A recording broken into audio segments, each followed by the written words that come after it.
I want to speak to you about ego and higher self, because we all have a higher self, but we all have an ego as well. We are supposed to use our ego to work for us and not against us. But the majority of people live from their ego rather than their higher selves, and they are using their ego to produce more fear into them as they are living their life. Remember, ego wants to make you believe that it is so real.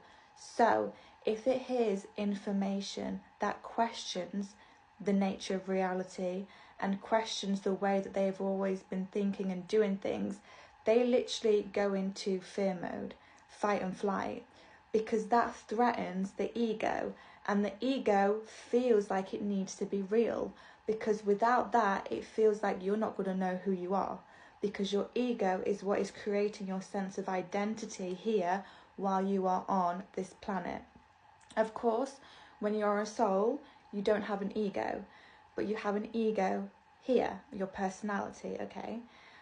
But like I've just mentioned, because a lot of people get triggered by information and hearing the truth and stuff, and I just want to confirm, of course that's going to happen to individuals that are so riddled in their ego and their minds are just on what they know and what they've been told.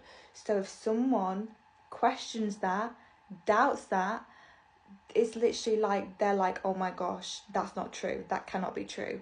So what that looks like is them literally getting triggered, writing things, you know, whatever, to kind of make you think that they are right and your way of thinking is wrong, because it threatens the ego. But if you live out your ego, you're never going to be fulfilled and happy, because you're not realizing that you are a soul that has a higher purpose, you have a higher self, and your ego is only literally keeping you in such a small, limited way of being and thinking. So it's about expanding your awareness, expanding your mind, okay, and thinking, okay, maybe things are different to what I have been told, you know, maybe there is more to life, or maybe things are not as they seem. But you have to get to a level of awareness to be able to have those questions with yourself. If not, you're just going to be stuck in survival mode. Fear. Okay.